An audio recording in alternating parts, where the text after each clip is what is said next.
Hello. Ozempic isn't for people with type. Ozempic is not for people who only weigh 42 pounds, but if you weigh 80 pounds and you want to be 42 pounds, Ozempic is great. Fill in the blank says so on the Ozempic special, sponsored to you by Ozempic on April 10th, 2024. The sequel to April Fool's Day because it's one with a zero. Season 2, episode 154. It's all a rerun of Jake Gyllenhaal, rerun of Neil deGrasse Tyson, rerun of this, rerun of that. I'm going to be dancing like reruns, so stay tuned for that. And let's talk about Ozempic and how it can help you look like this.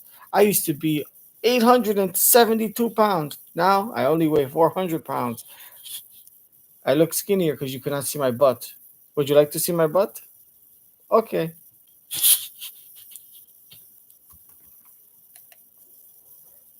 So proud.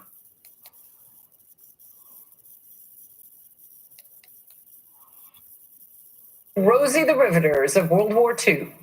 I could see them flying away. Never told you what you never wanted Roofing to today say. for a free estimate.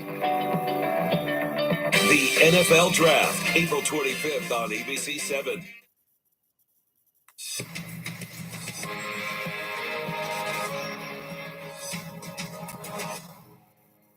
And finally tonight, the Rosie the Riveters of World War II.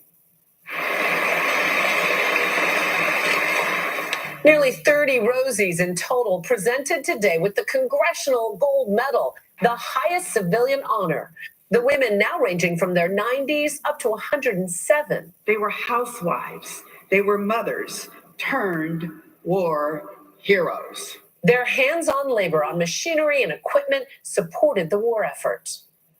But these are the women that built our ships and our bombs. May Cryer built B-17s and B-29 planes as a teenager. And I'm so proud to be able to symbolically accept this medal for all of you. I think it's wonderful.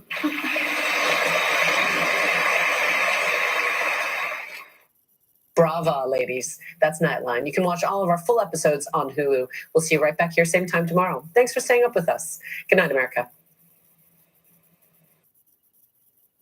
Right now, there's just so much happening in our world, so much at stake at the start of every morning. And that's why at Good Morning America, We're right here, and we got you. We got you. Did you know about 25 million children in the U.S. grow up fatherless? These kids are more likely to drop out of school, 20 times more likely to end up in prison, and 50 to 100% more likely to be addicted to drugs. I'm attorney Jeffrey Loving. Our elite team of lawyers focus on protecting fathers' rights. Call me for help if you're a dad struggling with divorce, child support. What if I'm struggling because my dog died? Can you help me, Jeffrey Levin? Please? Please? Please?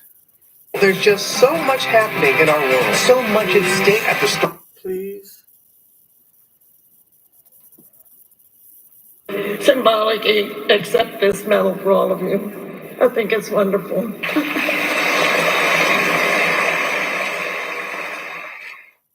Brava, ladies. That's Nightline. You can watch all of our full episodes on Hulu. We'll see you right back here same time tomorrow. Thanks for staying up with us. Good night, America. Oh, thanks for staying up with us. Thanks for going down with us. Brava, ladies. That's Nightline. You can watch all of our full episodes on Hulu. We'll see you right back here same time tomorrow. Thanks for Going down. us. Fuck you. Okay.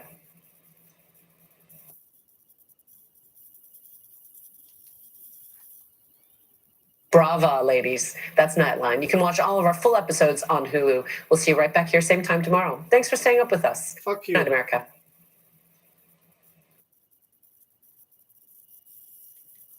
We get it. Yes, fatherless people. Why don't you marry a girl that you know isn't going to leave you or you will not want to leave? For Disney Bundle subscribers, Hulu on Disney Plus is here. it's live with Kelly and Mark.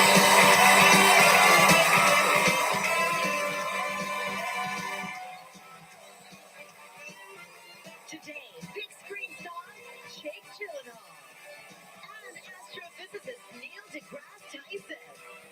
Plus, we try partner Pilates. All next on Live.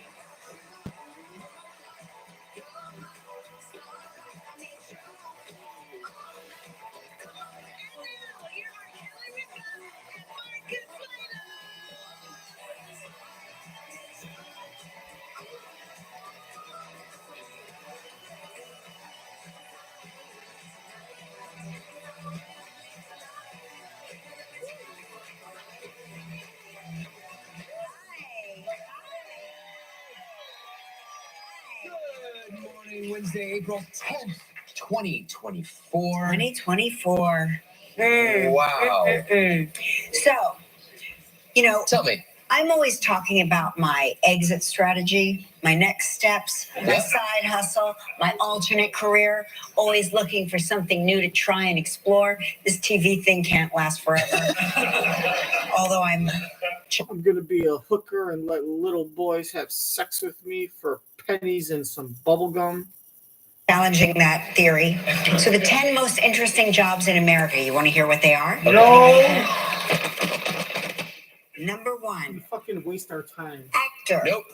Stupid list. Yeah, well, you're not an actor, Mark, so that works out. Not as interesting as you think. Well, then you should be happy because you're not an actor, Mark. Tell me why. Not as interesting as you think. Been there, done that. What do they say about it? An actor's responsible for interpreting a role for the stage, television, or films, or in other productions. The primary duties include memorizing and rehearsing lines, and trying to and sucking dick, sucking old white men's dicks for parts, and letting them fuck you over in the ass. portray the character. Or trying to make ends meet. Tell me why. Not as interesting as you think. Been there, done that. What do they say about it? An actor's responsible for interpreting a role for the stage, television, or films, or in other productions. The primary duties include memorizing and rehearsing lines, and trying to portray the character. Trying.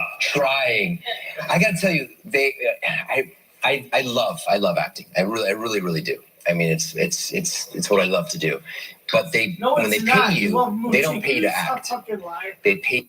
It is not what you love doing. What you love to do is mooch off of your fucking wife. What you do is not acting. That's what I love to do. If it's what you love to do, then why aren't you doing it? You know why? Because you're not fucking talented and no one wants to fucking pay you. Unless they're looking for a fucking character that's just a fucking stupid fucking, person that doesn't talk. Maybe, or they're typecasting. They need someone with brown skin.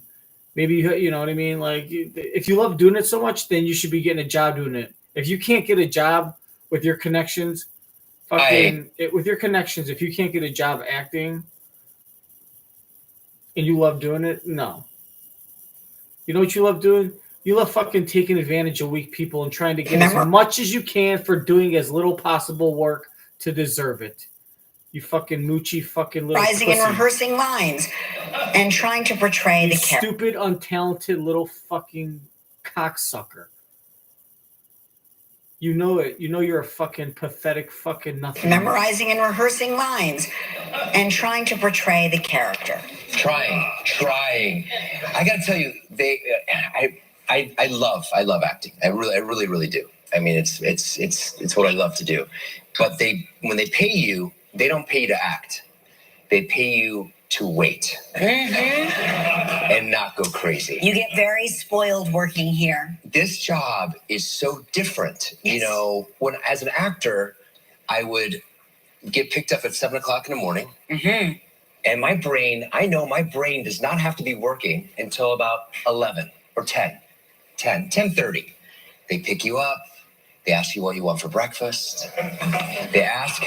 Somebody asked me what I wanted for breakfast around here. I'd assume I died backstage, right? And that I was somehow in Heaven's Gate, and somebody was taking my order. And after a few weeks, they know what you like. They say egg whites with some wheat toast with a coffee with a little bit of half and half. I said, yes, thank you so much. That'd be so nice. Is that your breakfast? That's my breakfast. So bougie. Then they knock on your door. Would you like to come to hair and makeup? Okay, fine. I'll go to hair and makeup. Then they knock on your door again. Would you like to rehearse? Fine. I'll go rehearse. Yeah. And then by now it's like 9:00 in the morning. And like, are you ready? You put your wardrobe on. Do you want to go shoot one? I'm like, yeah, let's go shoot one. Wow. You shoot one. They say, let's do it again. You shoot it. They say, let's do it again. They shoot it. Let's do it again. And say, all right, now we're going to come in closer, take about 20 minutes off, go sit in your chair and talk. This job is very, very different. Like being fired out of a gun. It's like being fired out of a cannon. fire hose in the mouth of information. You're drinking all the information. So my brain has to be working a lot sooner than it is. See, that's the kind of actor he is. He just repeats what fucking Kelly says. It's like being fired out of a gun. It's like being fired out of a cannon. Just fucking, they both do that. They just repeat what each other says. It doesn't even make any sense. It's like being fired out of a cannon. Oh my God.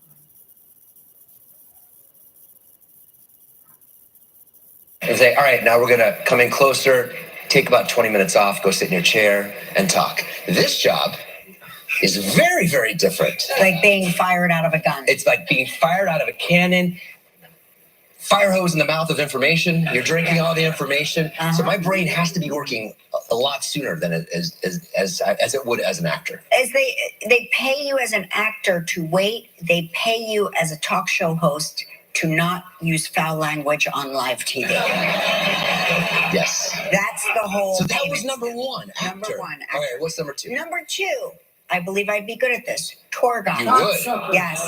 I'm very thorough. I like to learn the lay of the land. And You're interested by the nuance of things. I like factoids about things that nobody notices or cares about. And these facts live in my brain forever and ever. And I cannot shake them off. Florist. Oh. Yeah. I think that would be an interesting career. I don't think I have any artistry, so I would not be good at that. Okay. So therefore, I will declare it dumb. If I'm not good at something, I'm like, that's dumb. Yeah, you told us that cake before you decorator. That That would be fun. That would be fun. That would be fun. Yeah. Because even if you screw up, what do? You lick the icing off and start over.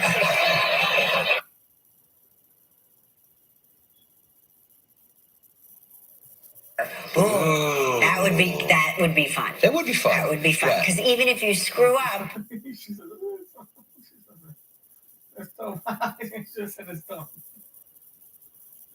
career, I don't think I have any artistry, so I would not be good at that. Okay. So therefore, I will declare it dumb. If I'm not good at something, I'm like, that's dumb. Cake decorator. That would be fun. That would be fun. That would be fun. Yeah. Because even if you screw up, what do? You lick the icing off and start over. Hey, here's one. Zookeeper. That would be fun. That'd be interesting. Zookeeper would be fun. That would be good. Farmer. Oh, the audience is. Why do we say farming? I mean, it's very important. Hard work. Farmers responsible for growing and raising crops Yes, and animals yes. for food processing. They have a wide range of duties, including driving tractors, tending to livestock, performing general handyman duties. So it's all like an all-encompassing. That'd be a fun sun job. To sundown. Hard Yeah. work. Ski instructor. Yes. Now we're talking. I think that would be fun. Summers off. Unless you go or South you America. South America.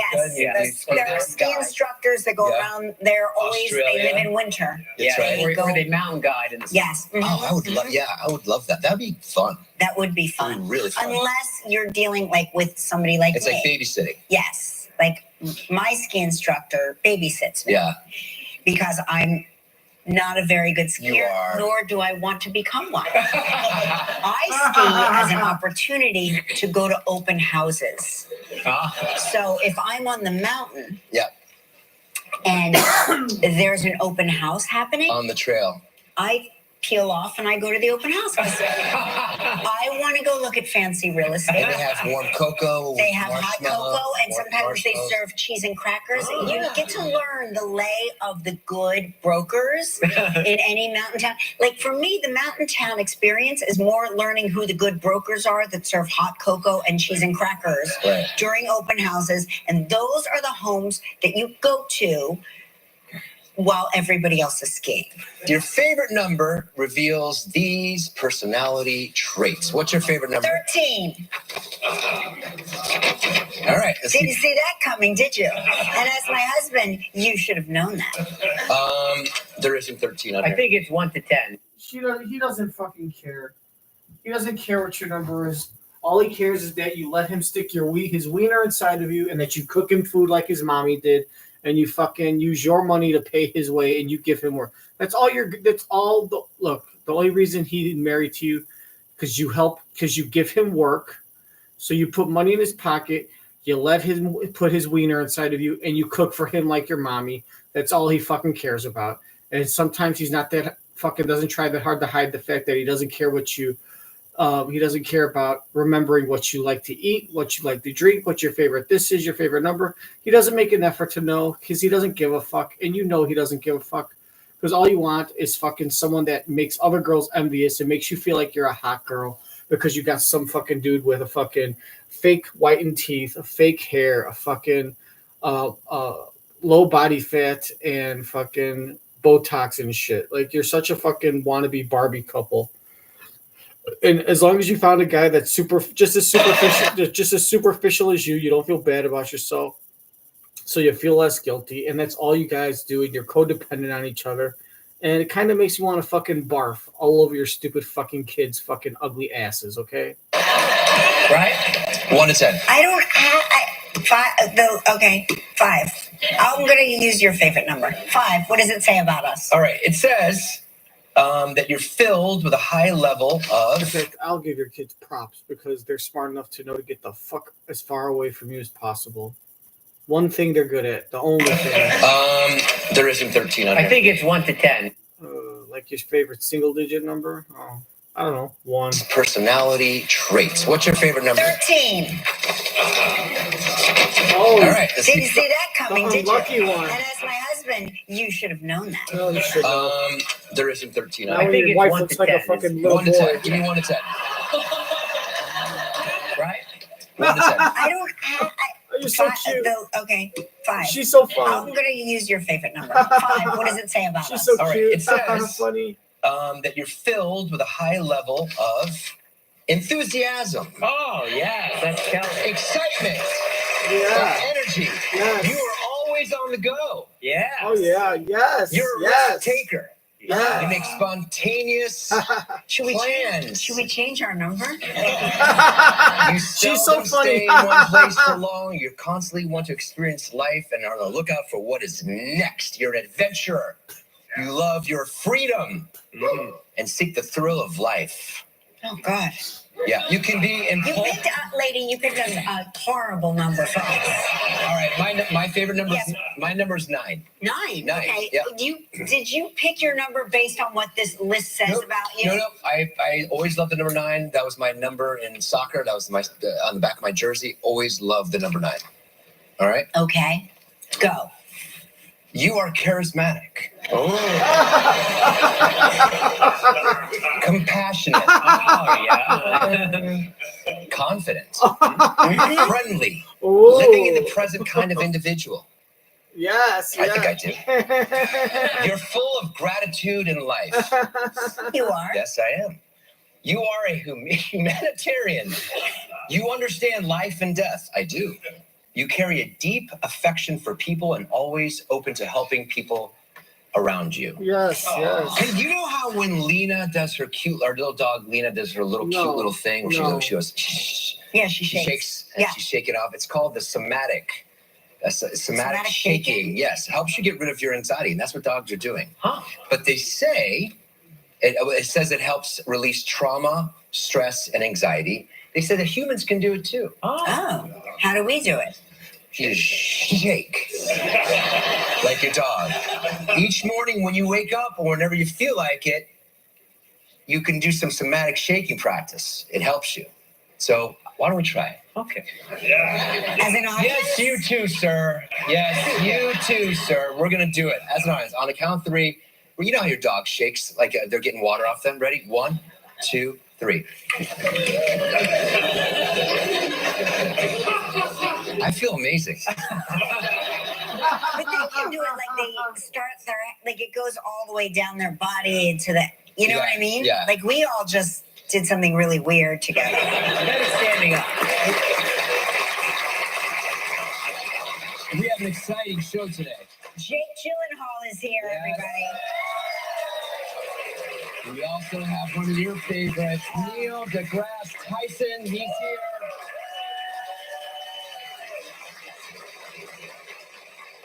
And gear up for a freak show later on when we try partner Pilates.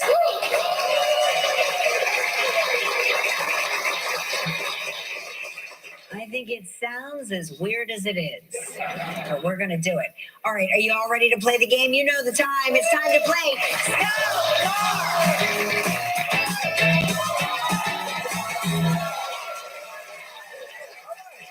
Let's say hello to Roland Dean from New York, New York, who watches the show on WABC. Hello. Kelly, and Mark, my peeps. How you doing? Morning, Roland. All right, you know how to play this game, right? Of course I do. Yes, you have given us two statements. One is true, one is false. We have 60 seconds to decide which is the truth. If you stump me, you'll win this. And this.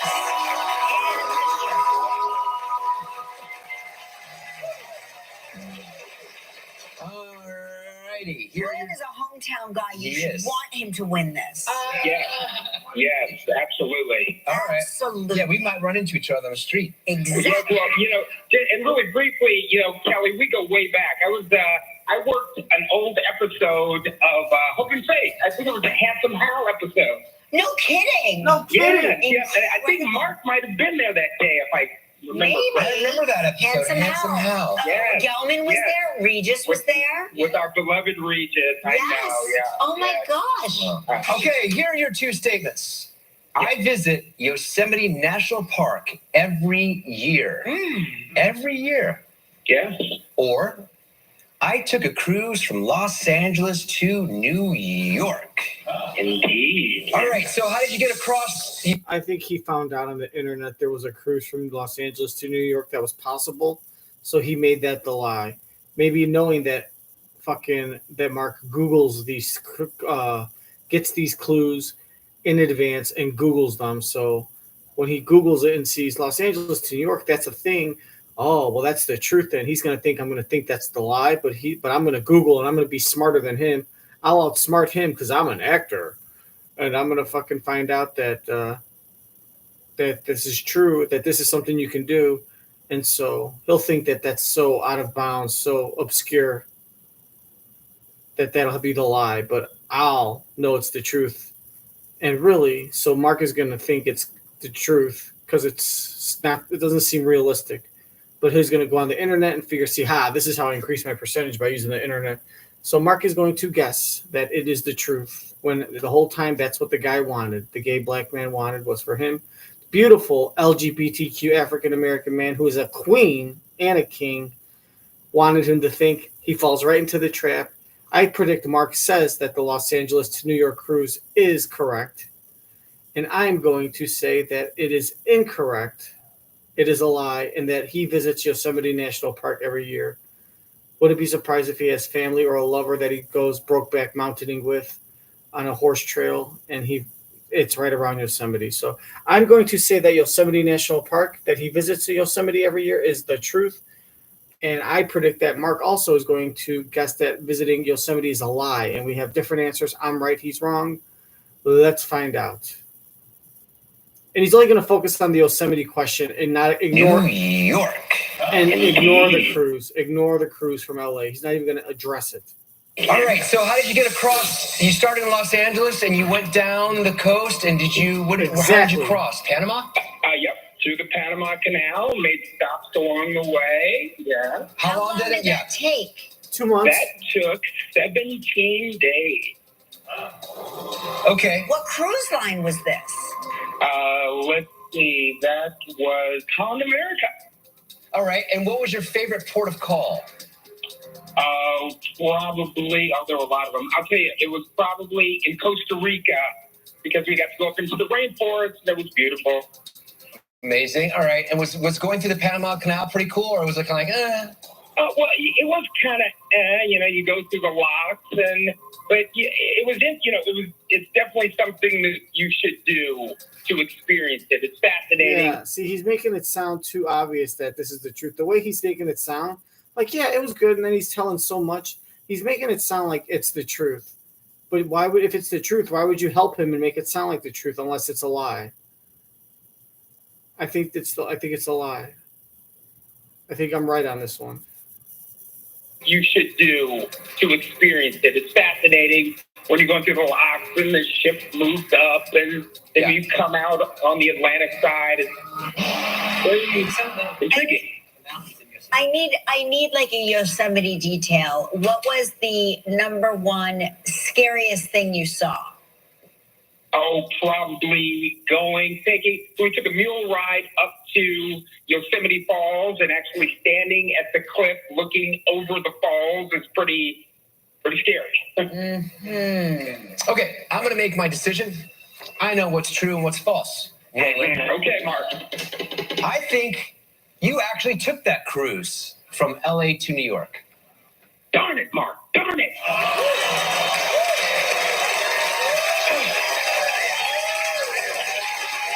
It's okay, Roland. It's okay, Roland. You didn't win a mug, and you didn't win that T-shirt, but you still have a chance to win a great trip. All right? It's time for Warm It Up Travel Trivia.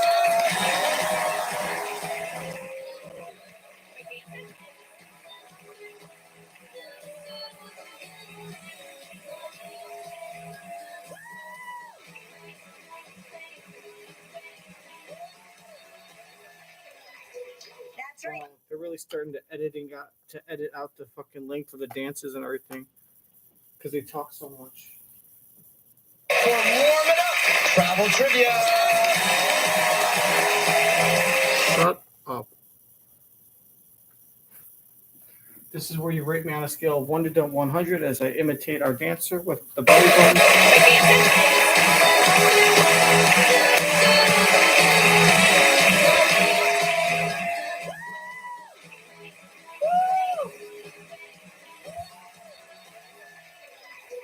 That's right. That's Lena DeLuca from Huntington, New York. Well done, Lena. Deja, spin that wheel. Fuck you, Kelly. Thanks, Delila, Alina. That's right. That's Lena DeLuca from Huntington, New York.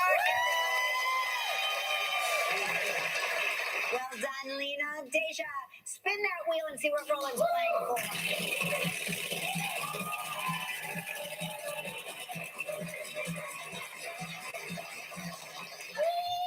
All right, you're playing for a trip for two to the Fairmont Maya Coma Resort in Riviera Maya, Mexico. 7 days, 6 nights, all inclusive. It's a prize valued at $9,400. You have 20 seconds and only one guess. Good luck, Roland. All right, Roland, here we go. We've had Phil Kogan from The Amazing Race on the show. What did Phil say is the word in New Zealand for a swimsuit? Oh, they call him cocksucker, britches. Oh, togs. I remember that interview. That interview was like fucking like 6 months ago. For a swimsuit.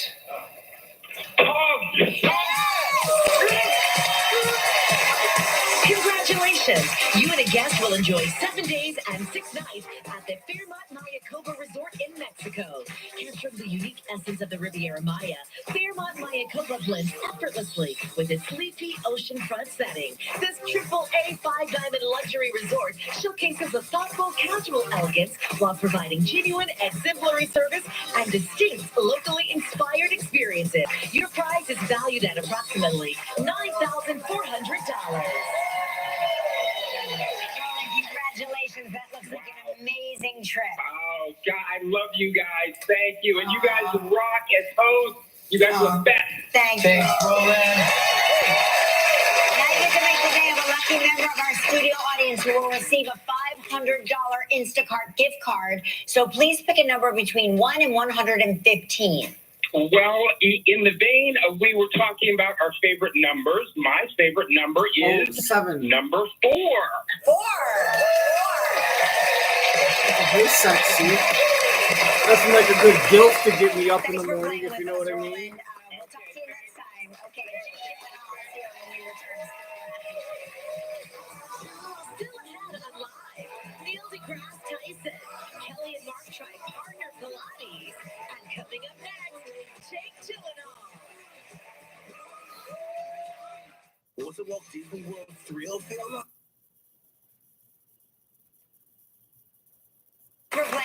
us, Roland. We'll talk to you next time. Okay. I'll see you when we return.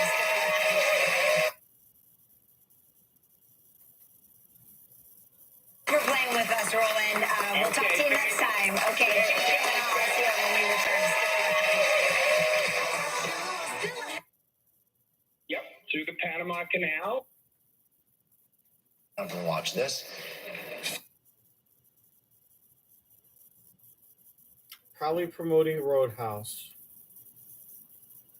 What was it like filming in Miami? Oh, and he wrote. Oh, is this a thing where he's talking about being an uncle? Oh God, all these celebrities writing children books. It's fucking not that hard to write children's books.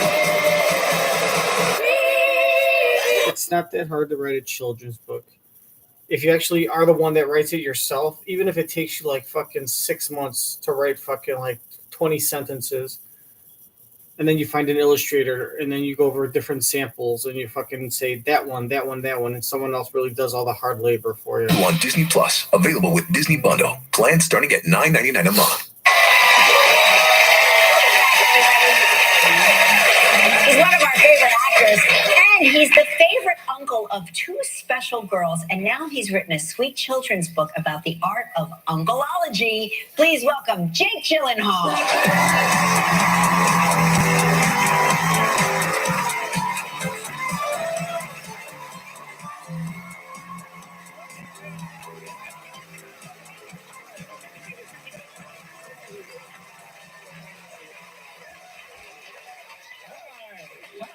Adorable. Hi. You know what's so funny? I was reading your book last night. Oh, thank you. It's a long one. No, but I really. It's been such a long time since I've really like sat down with a book geared for kids, and Yeah. I really, Oh, really? Yeah. Oh, well, yeah. Yeah, my kids are. Is adults. it nice though, like hosting a show when you don't have to read like a big long book? It's just like so 20 nice. pages. It's so nice not having to cram somebody's autobiography in the night before work. I was like, I can do this while I have dinner. It's amazing. So you guys bump into each other. Nothing is more exciting. I know, to bump into Jake. Yeah. You don't seem like that when we bump into each other though. I'm like, Mark! And you're like, hey, what's up? What's up? Oh no! Oh no! You're cool. I'm not cool. I'm always excited to see you, and you're like, you're cool. I saw you like a UFC fight. You were like, cool, and I was like, Mark! And you were like, chill. I was busy. No, yes, that's right. He could have used you after that fight. Why? Because there was a scuffle. There was a scuffle. Underneath. No, you would be a good wingman. I mean, maybe, yeah. Okay. I know a few things. Yeah. Let me tell you something. Somebody sent me video footage. There's a fight that breaks out somewhere. In the garage. Same fight. In the garage. A couple of fighters were going to get into it. Oh, really? Yeah. And guess who's right in the middle of it? Oh no! I just happened to be in the middle because I couldn't move. Were you all right? I mean, I was fine. I just kind of backed up and I pushed one of the female fighters in front of me. That was a great fight. All those fights are great fights. Yeah. But you've learned a lot about that sport, right? I mean, I feel like you've played fighters now twice. Yeah. You get into like actual fighting shape. Yeah. I like to stay, in shape, and I like to take care of myself. It's really important to me, I mean, I feel like you both do too. Right. Yeah. Same. You get better results. It's good for the mind. Yes, it is good for the mind. Yes. How was your summer? I know it's almost over. How was it? Did you have what was your main thing you did? I didn't really exercise that much, which was great. Yeah. I read. You know what else is good for the mind? Lots of fucking money in your bank account. That's good for the mind, you stupid fucker. What was your main thing you did? I didn't really exercise that much, which was great. Yeah, I read a lot, hung out with family and friends. I read longer books than 20 pages, but no, it was nice. It was really chill, just taking some time. So speaking of uncles, because I suspect from your book, you're a funkle. The fun uncle. Mark is also. I'm a fun uncle. You're a fun uncle. He's the fun uncle. You're a funkle too. He's a funkle. Our nieces got him into Gilmore Girls this summer, and he's sounds become so fun. He's becoming That's what I said. That's what I said. Yeah. It was a rainy day. There was nothing else on. They got a hold of the remote. I'm like, oh God, I don't have to watch this. 5 episodes later, loved it. sucked right in. Every time. I know. Yeah. I know. And my nieces sort of surprised me like that too. But I mean, I think they've taught me how to be more fun. You know, right? I think that's kind of like You don't have a choice. I guess so. You don't really have a choice. Well, at the beginning, I was like always sort of performing it, you know, like trying to be the like uncle, like, you know, my uncles were fun, and like I was trying, you know, and then all of a sudden they're like, just chill, chill out. Like you, I see you. It's fine. So, what are Jake Gyllenhaal recommendations? Oh my! I don't read that many books, but I read the wonderful autobiography. A biography by Mark Harris on Mike Nichols. Oh, yes, so great! yes, I loved it. I loved it so much. Yeah. So beautifully written, and like he's such a great writer and such an incredible human. Mike Nichols was. And then I am also reading, because I was recommended a lot of. I love food. MFK Fisher. I'm reading The Art of Food, which is sort of a compilation of all of her books. I just began that. So do you cook? Do I? Do you cook? I do. Yeah.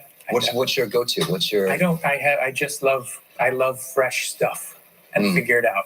You know. So you don't follow recipes? I do. No. But my actual favorite thing to read are cookbooks. Really? Yeah. Like I really you like the pictures.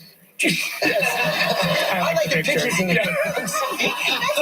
That's how we read cookbooks. I'm like, I go, oh, this looks like that would probably be good to make someday. Make it.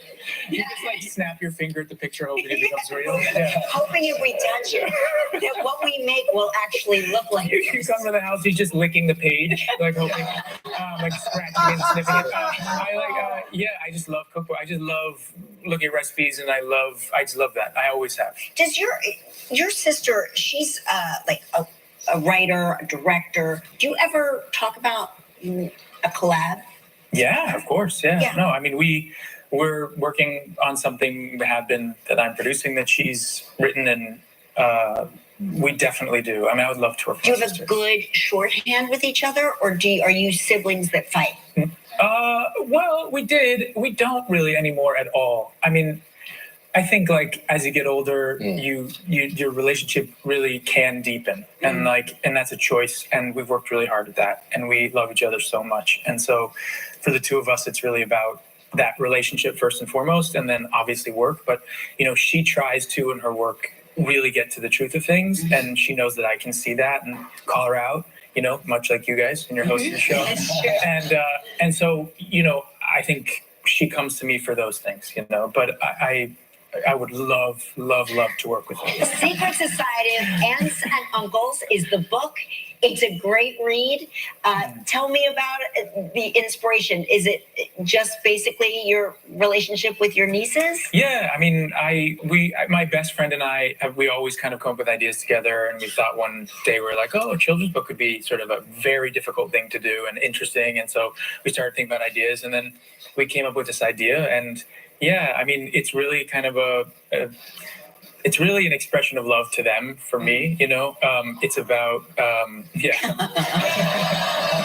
No, I mean, it's really a book about an uncle who doesn't really know what they're doing and thinks they know how to be an uncle, and is sort of like following all the rules of mom and dad, and then realizes that they doesn't really have a relationship with his nephew, and his nephew's going through things, and then he just learns that like it's the little things that change everything, which is a line in the book, and he just has to listen, you know. I think like we learn how to love through listening, and so that's what he learns, and that the book is really just about me saying to them, whoever I am, however I've been, even though I've been working a lot or doing things, I'm always here. I'm always here for you. And may this book express that, you know? Yeah. Is it hard to write a children's book? Oh my God. She wrote a book and she stressed and agonized over it for a couple of years. How did you, same this process? Took 4 years. I mean, my nieces were you know, a lot younger when I started. Is this now they no longer are interested now in they read books I wouldn't understand. But it took a long time, and it's very hard because my mom always said to me, she's a writer, and she always said, if you want to learn about anything, like any subject when you begin, go to the children's section because it explains things to you in the simplest way, but you understand. And to be able to write that, it's very difficult. I would think. Yeah, I would think that would be an actual real challenge. Thank you for stopping by. It was awesome having you, man. Will you come back and do this again? Absolutely. All right.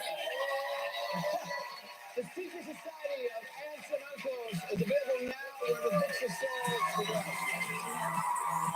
Still ahead live. Kelly and Mark get a lesson in partner Pilates.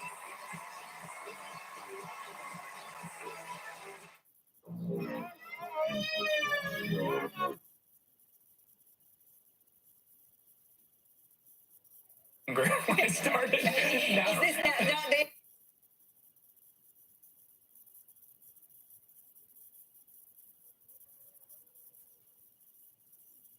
your relationship.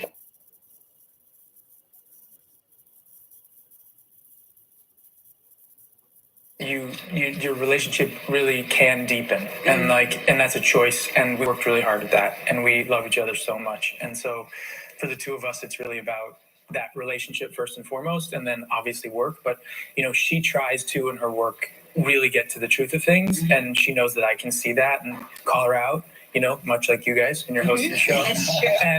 And so I think she comes to me for those things.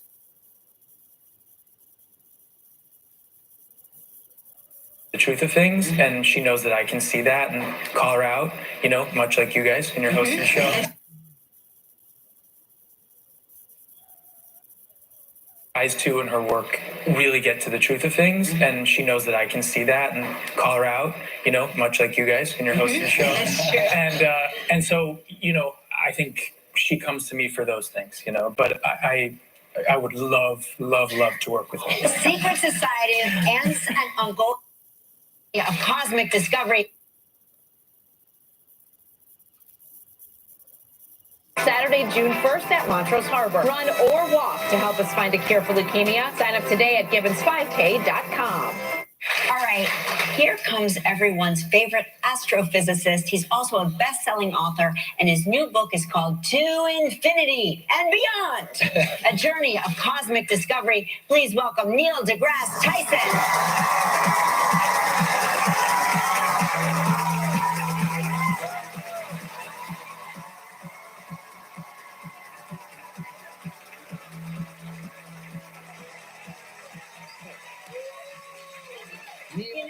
She was reading your book all weekend, wishing she went to college, paid better attention in science class. The book is a journey of mind and spirit.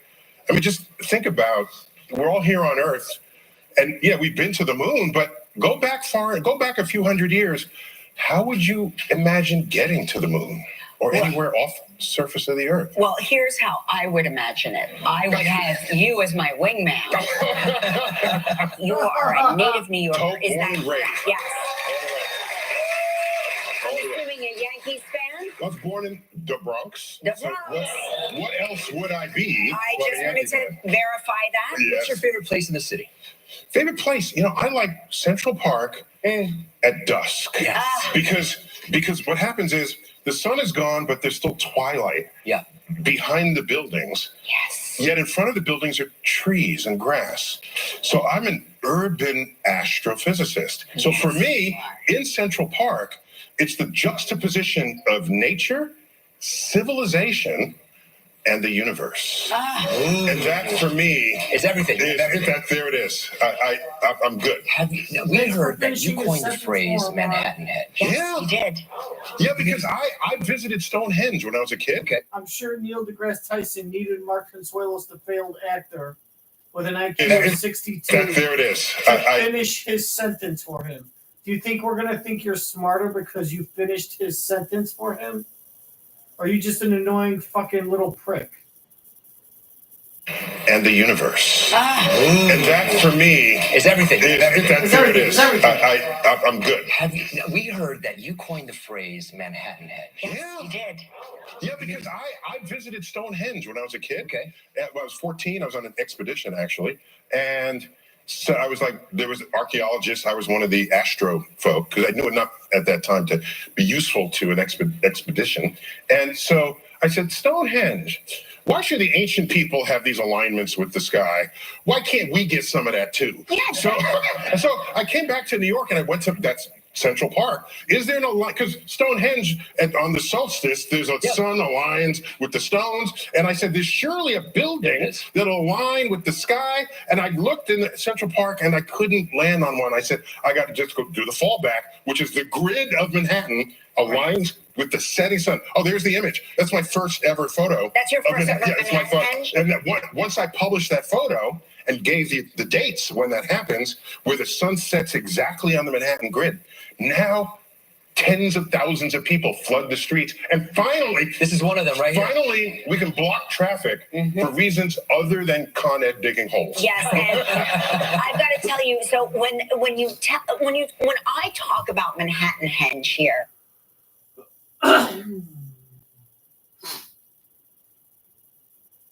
Thousands of people flood the streets. And finally, this is one of them right here. Finally, we can block traffic for reasons other than Con Ed digging holes. Yes, and I've got to tell you. So when I talk about Manhattan Henge here, people that don't live in New York City. Oh, so that image is from Queens, side. Looking directly across beautiful. The East River, the complete width of Manhattan, the Hudson River, and that's the sun setting over New Jersey. But people don't understand. They're like, it's a sunset, big deal. And I go, no. In an urban area like New York, a sunset is a big deal. And so you have to really seek it out. Most sightlines terminate on a building. Correct. So the fact that you can have a grid where the grid frames the sunset, this becomes a moment of photogeneity, for which I don't think that word exists. Write it down. Photogeneity. Hey, listen, we need to take a break. When we come back, we're going to talk about more music. Okay. The universe, stick around. Tomorrow on Live with Tracy Morgan.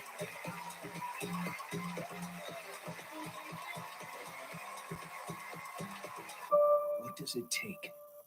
Photogeneity.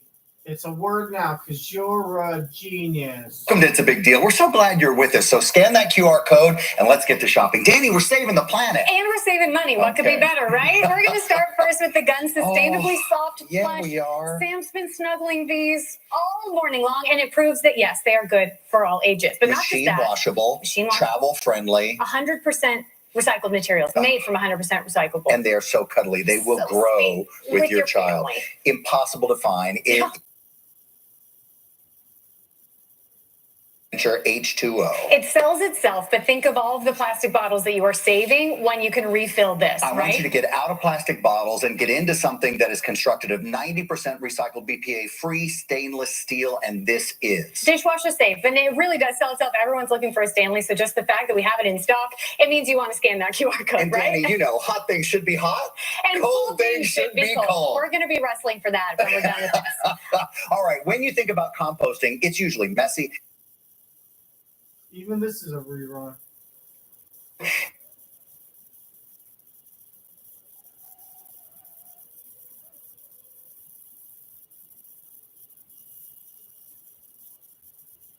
And we'll see you next time on It's a Big Deal.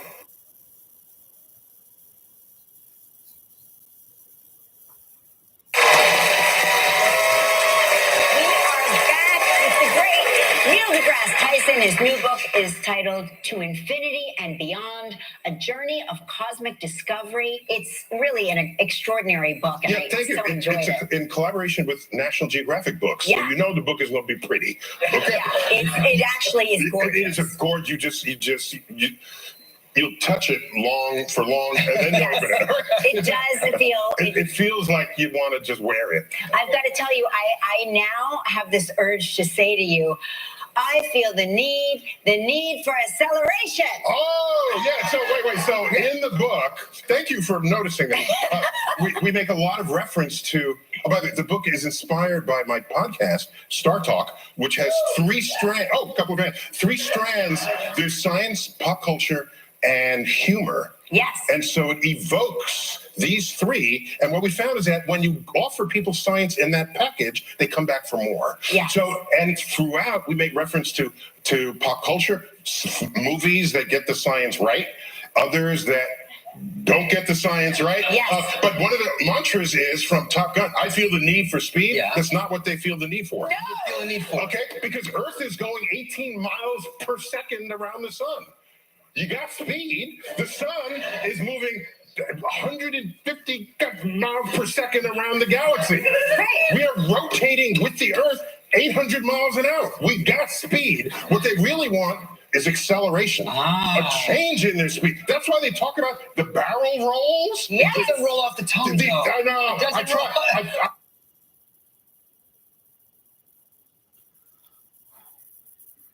Got speed. What they really want is acceleration, a change in their speed. That's why they talk about the barrel rolls. Yes. It doesn't roll off the tongue. I know. I try. I feel the need for acceleration. It is now my favorite phrase. I now only say I feel the need for acceleration. No, or you can say I must. There's another way to say it. I accentuate my accelerate. Yeah, it's not as catchy, but it's real. It's real. So they talk about 0 to 60 in however much time. That's acceleration. It's never the speed. I must accentuate the need to accelerate. I just thought of it. I guess I'm a genius. 0 to 60 in however much time. That's acceleration. It's never the I'm a genius. I fucking thought of something that Neil deGrasse Tyson, world famous astrophysicist, couldn't think of. In the book, you talk about having trouble with some of these superheroes. Which one do you? I am smarter than Neil deGrasse Tyson, everyone. Fill in the blank. It's real. So they talk about 0 to 60 in however much time. That's acceleration. It's never the speed that In the anyone book, cares you about. talk about having trouble with some of these superheroes. Which one do you have? Oh, the Hulk is the Hulk. Now, had he just stayed in the comic, I'd be okay.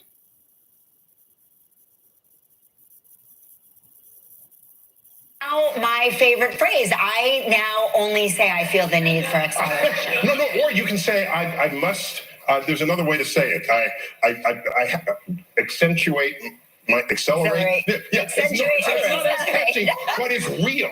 It's real. So they talk about 0 to 60 in however much time. That's acceleration. It's never the speed that In the anyone book, cares you about. talk about having trouble with some of these superheroes. Which one do you have? Oh, the Hulk.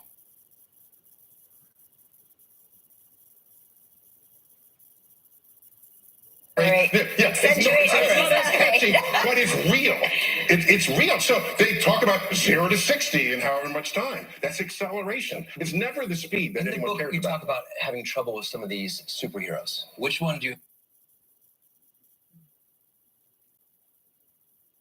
0 to 60 in however much time. That's acceleration. It's never the speed that In the anyone book, cares you about. talk about having trouble with some of these super. It's real. So they talk about 0 to 60 in however much time. That's acceleration. It's never the speed that In the anyone book, cares you about. talk about having trouble with some of these superheroes. Which one do you have? Oh, the Hulk is the Hulk.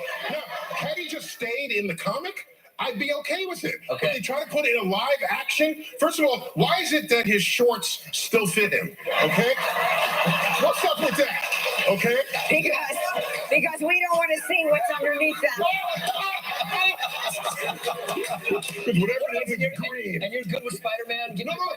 Wait. So with Hulk, Can you guys put in the comments section how big must the Incredible Hulk's dick be? And how would they use CG to animate that without any shorts? Like that dick must fucking be about 3 stories tall, right? I mean, we're talking literally about a fucking 220-foot long dick that weighs about 75 pounds. Oh, look, it's the Kardashian sisters lining up. Want to see what's underneath them. Oh, look. Kim's putting lipstick on all of her sisters. because whatever it is, it's green. And you're good with Spider-Man? No. Wait. So with Hulk, if he's this big and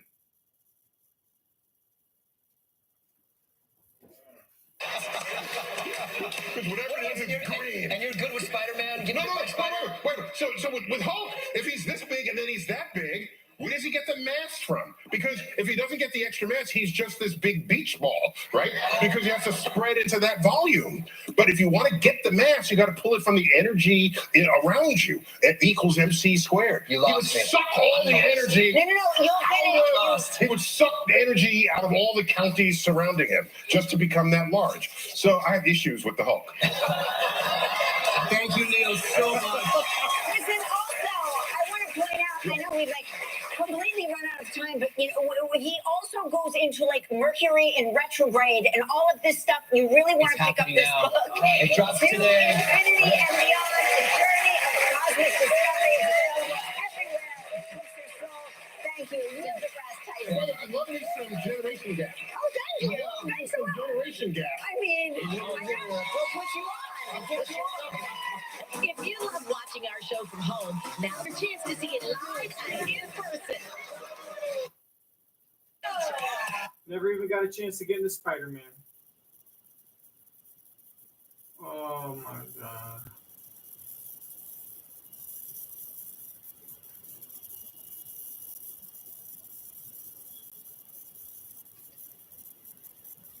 Let's get rid of Cat, please. What? This is thanking a Fifth Third Better. Damn, we're good together.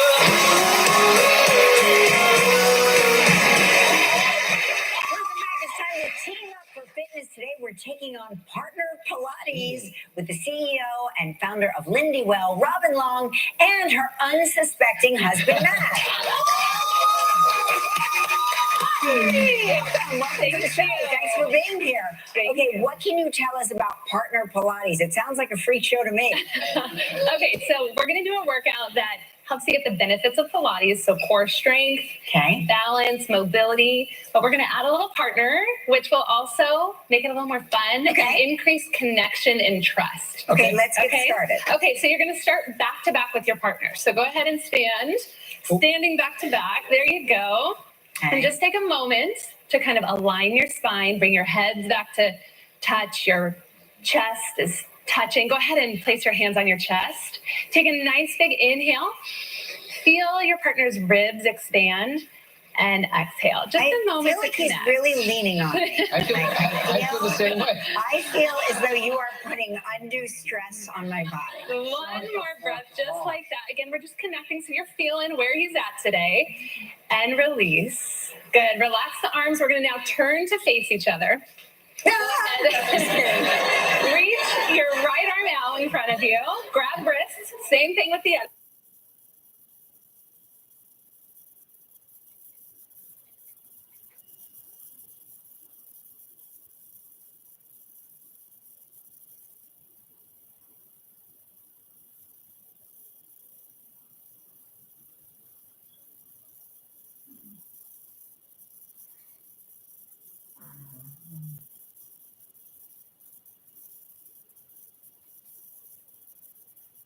One more breath, just like that. Again, we're just connecting so you're feeling where he's at today. And release. Good. Relax the arms. We're going to now turn to face each other. Reach your right arm out in front of you. Grab.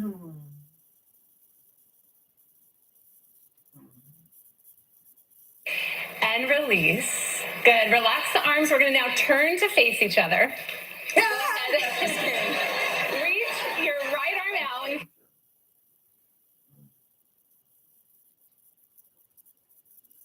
And release. Good. Relax the arms. We're going to now turn to face each other. Reach your right arm out in front of you. Grab wrists. Same thing with the other hand. And you're going to sit back like you're sitting in a chair. So sitting back nice and low and come back to standing. There you go. Nice. So sit back and kind of lean into your partner. There you go. Now, as you come up, I want you to think of lifting everything up. So the core, the pelvic floor, everything lifts. Now you can add a little challenge here by tapping your foot and coming back into a squat. So we come up, we tap, nice deep squat. There you go. Warming up the lower body, working your coordination. Okay, one more here. And from here, we're going to do a balance challenge. So step back just a little bit. Okay. You're going to shift your weight into your right foot. Okay. Okay. Arms come to a T. Kelly, we're going to go first. Okay. We're going to hinge forward. We're going to try to tap our partner's foot. Oh, his Seeing foot if you can reach for it and his foot is stand really back far up. away. There, you got it. And all right, Matt and Mark, your turn. Hinge forward. Oh yeah, oh yeah. Lifting it back up. One more time, ready? One more, Kelly. Hinge forward. I'm losing it. We can just laugh at ourselves if we do. And bring it back up. Matt and Mark. And there you go. Okay, little mobility challenge here. Hold hands again. Okay. Hold wrists. Cross one foot in front of the other. Okay. See if you can lower yourself down to the mat. Oh, all boy. the way down. Nope. All the way. Wait, you wanna back up a And little? all the way back up if you little? can't make it. Yeah, There you go. There you go. I think I And got my back pelvic up. floor. You lost your pelvic. I'm also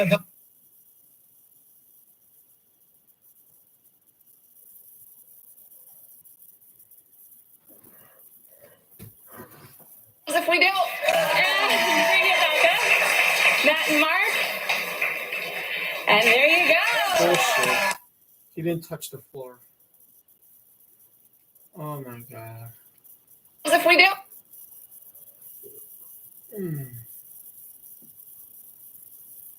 Watch, he doesn't touch the floor. Watch. Oh.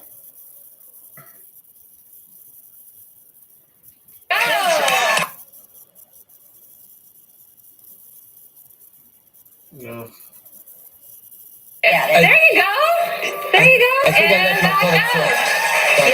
You lost your pelvic. I'm also on pelvic floor. We have to take a break. We're going to have more partner Pilates when we return. Stick around.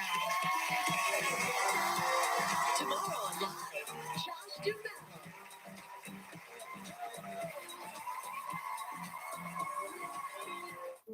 He's going to talk about his wedding. He's going to talk about his wedding to the girl that's young enough to be his fucking daughter and fucking having a kid at the age of like 55 or something. And about his show called Buddy Games that is probably canceled because it sucked in the ratings and sucked to watch. And unless they conveniently edited that out because now it's not a relevant thing to promote. Or as Kelly would say, promote. Near you. Register or donate now at walkms.org. Welcome back. Yes, with Robin Long and her husband Matt, and we're taking on partner Pilates. All right. Okay, so since we got so good at it, let's cross. Yeah. Again, let's come all the way down to the mat in whichever way we can. Just do your best. We're coming all the way down to seated. Oh, yeah. And go ahead and let yourselves go. Come into a seated position, and we're going to turn back to back now Back with our to back. partners. Yep. Whoops. Legs straight out in front of you. Okay. But Pilates is all about that nice tall spine. So you want to get as tall as you can. That's good, you guys. I was going to say bend your knees if you need to, but you guys look really good. Arms are going to go straight forward in front of you. Okay. Okay. Matt and Mark, you guys are going to stretch forward over your toes. Kelly, we're going to lean back to a nice big circle with the arms. Open the chest. And back up. Nice tall spine. Now we get the hamstring stretch. We stretch forward. Guys, get a nice big chest opening. Oh, yeah. This is great for your posture. Opening up that chest. You okay? Stack back up nice and tall. Kelly, we're going to intensify it this time. Okay. As the guys stretch forward, we're going to put our hands down by our side. Go ahead and stretch forward, guys, and lift up and help push them into that hamstring stretch. Oh, yeah. And lowering back down. Same thing, other way. Get that deep stretch. Here we go, guys. Go ahead and give us a good stretch. Oh, yeah. And stack it back down. Lean on me. I know, you're so flexible. I couldn't even find you. Okay, so we're going to turn around now. Okay. Going into the Pilates 100.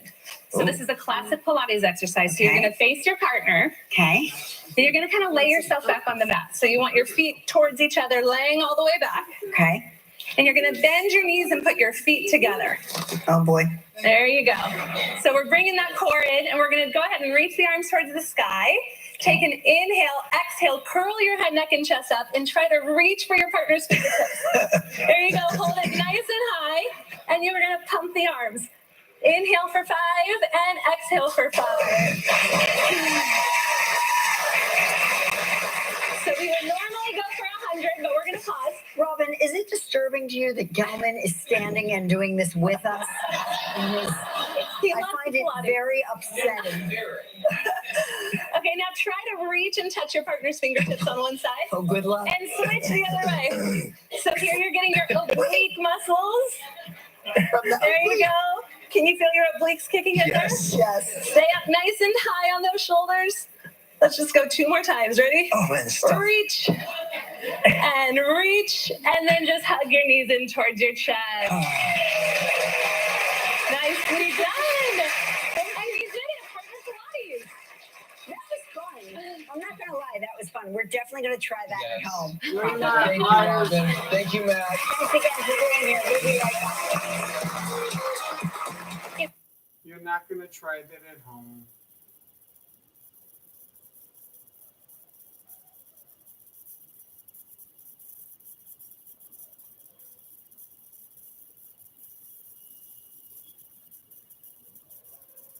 Yes, with Robin Long and her husband Matt, and we're taking on Partner Pilates. All right, what's next? Cap off your night with Chicago's gold standard in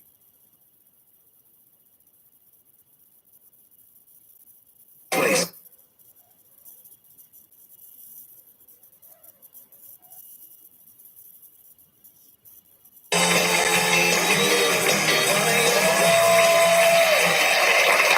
Welcome to the inbox, everybody. What do you got? This is from Elizabeth Fowler from Claremont, New Hampshire. Thank you for the wonderful baby moon in Antigua that I won on your Memorial Day episode. I had a wonderful time and can't thank you enough. Let's see. Baby moon. Baby moon. Baby moon. That's something they invented after we had yeah. kids. They invented everything after we had kids. Right? Have you ever heard of a baby moon? Now that's like a thing. Oh, we're going on a baby moon. You owe me several trips. Susan Kilpatrick from North Syracuse, New York says St. Lucia trip that I won in March and finally able to take in August. We were back there as a winter storm was coming to Syracuse. Oh, she loved this moment. Yes. Yeah, they were expecting 8 inches of snow and they got out just in time. Oh, that's great. Oh, that's great. I'm a tool. Oh, she loved this moment. Yes. Yeah, they were expecting 8 inches of You can kind of see the son has the mom's face and the daughter has the dad's face.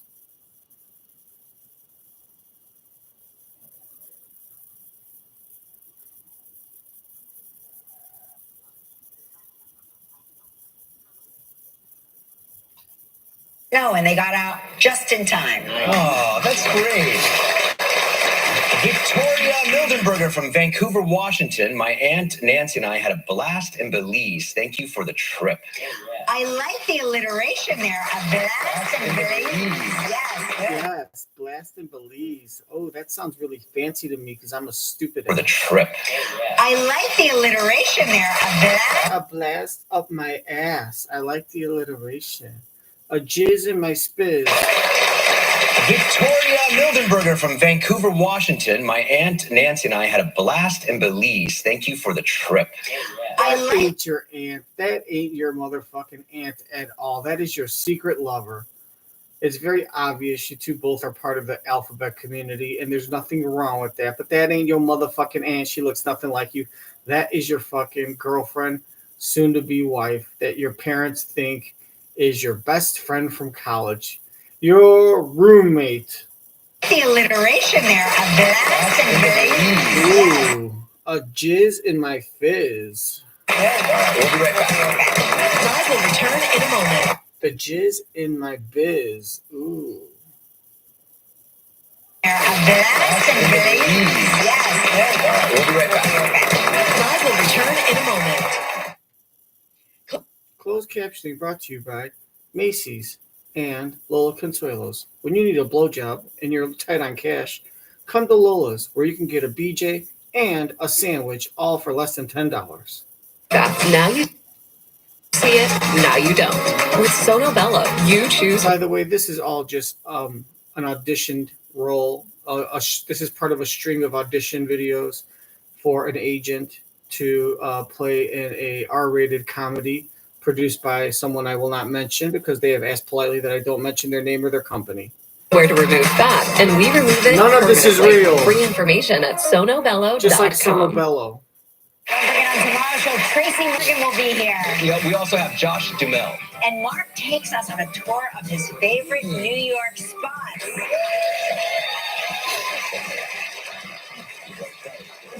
know what?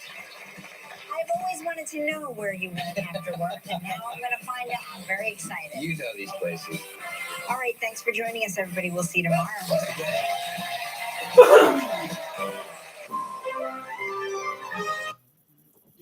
You suck on my ass.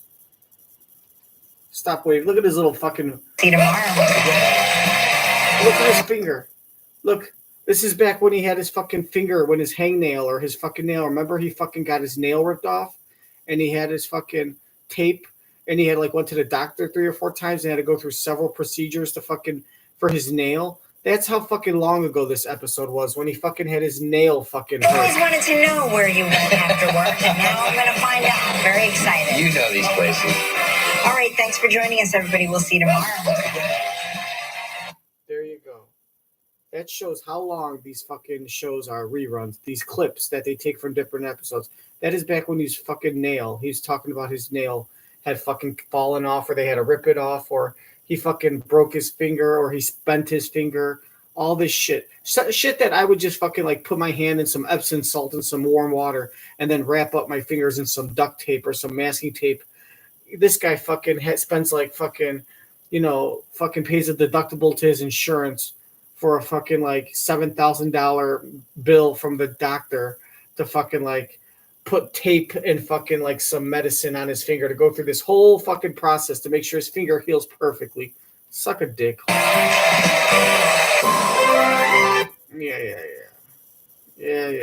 I get it. Part 2. We get it. American Horror Story. We get it.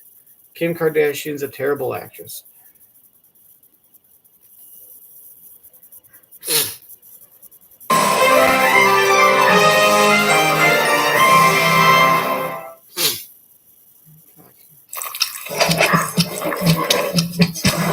FX's American Horror Story Delegates Part 2. All new Wednesdays at 10 on FX. Stream on Hulu. Auto insurance.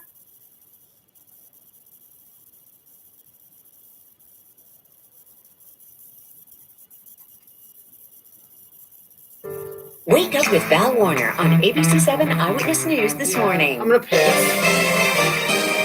Now at 10, rideshare shooting. A passenger gunned down inside an Uber. Tonight, the driver who survived is speaking exclusively to ABC7.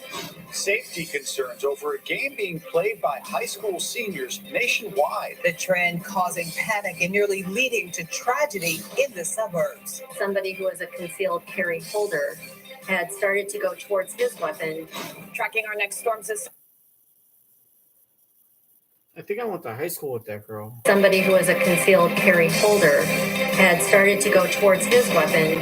Tracking our next storm system, rain on the move, impacting us overnight and through our Thursday with gusty winds. We'll time it out. One of Chicago's largest parades downsizing this year. And the big celebration for K9 Dax as he retires after nearly a decade of service. Live from Chicago, ABC7 Eyewitness News at 10 starts right now. We start tonight with an Eyewitness News exclusive. A rideshare driver recounting the terrifying moment when gunfire erupted while he was on the job.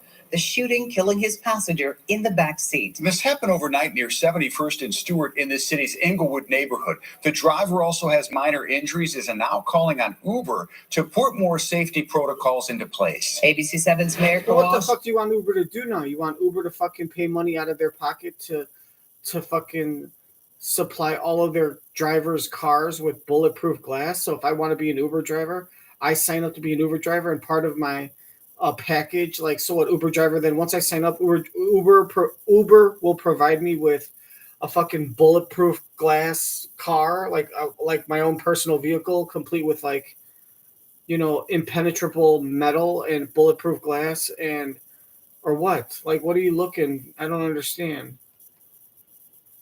Is now calling on Uber to put more safety protocols into place. ABC7's Mayor Kawash starting it live for us tonight at CPD headquarters with that exclusive interview. Mayor. Well, as you can imagine, the driver says this was all a horrifying experience. He's thankful to come out of it with just some minor injuries. He says this is another example, though, of some of the dangers these rideshare drivers face every day in Chicago. Chicago police are still searching for whoever shot and killed a passenger in a rideshare vehicle early Wednesday morning. The shooting happened around 1 a.m. near 71st and Stewart in the city's Englewood neighborhood. The Cook County Medical Examiner's Office identifying the victim as 23-year-old Dontius Wilson. The rideshare driver says he was suddenly blocked in by another vehicle. Two guys coming in one car with armas.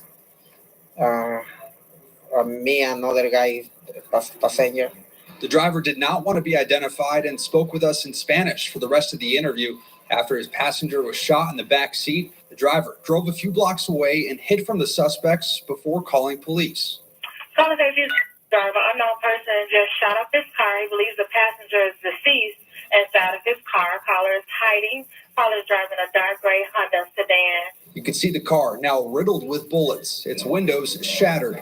The driver says he's only been driving for Uber for a couple of weeks now, and this terrifying ordeal has him rethinking that. And he will be going back to washing dishes at Chuck E. Cheese. Weeks now, and this terrifying ordeal has him rethinking that. And it looks like his little children will have to get used to eating pizza for breakfast yet again. That area has a lot of problems, he says. I probably won't drive for Uber anymore. Uber issued a statement about the shooting saying, quote, "Our hearts go out to the rider's family as they search for answers in the wake of this senseless attack." You know what the search for answers is? He fucking drove in the middle of the night because that's probably the only time he can go make money while his kids are sleeping and everything. Especially if he works multiple jobs. So now he has to go out in the middle of the night and put his life at risk in a bad neighborhood. And these are fucking, whoever he was driving was a fucking gangster or someone associated with gangsters or someone who bought drugs or something from gangs, and gangs fucking killed him. There's your answer, Uber. Done.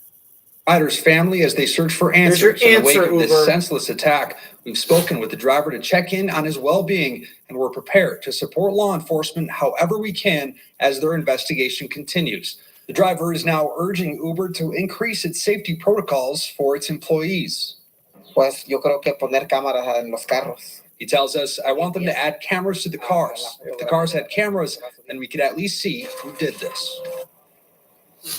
Chicago police say they don't know the but I think Uber, he's saying that Uber should just automatically supply you with a camera for your car, and they're saying that's your responsibility to get your own camera. And there's tons of Uber drivers that I think they go and they get like an OWL camera, OWL. They get an OWL camera, I believe. Maybe some kind of partnership, or if you sign up for Uber, you're able to get like 50% off an OWL camera or something for your first one, and if you get a second one, it's 20% off. And we could at least see who did this. Chicago police say they don't know the motive for this shooting yet, and at this point, no one has been arrested. Live from CPD headquarters, Mayor Kawash, ABC7 Eyewitness News. So disturbing. Thank you for that, Mayor. Tonight, police are warning about a game being played by high school seniors that could turn dangerous and lead to very real consequences. It is called Senior Assassins, and it involves students erupted while... This happened overnight near 71st and Stewart in the city's Englewood neighborhood. The driver also has minor injuries and is now calling on Uber to put more safety protocols into place. ABC7's Mayor Kawash starting it live for us tonight at CPD headquarters with that exclusive interview. Mayor. Well, as you can imagine, the driver says this was all a horrifying experience. He's thankful to come out of it with just some minor injuries. He says this is another example, though, of some of the dangers these rideshare drivers face every day in Chicago. Chicago police are still searching for whoever shot and killed a passenger in a rideshare vehicle early Wednesday morning. The shooting happened around 1 p.m. near 71st and Stewart in the city's Englewood neighborhood. The Cook County Medical Examiner's Office identifying the victim as 23-year-old Dontius Wilson. The rideshare driver says deadly police shooting.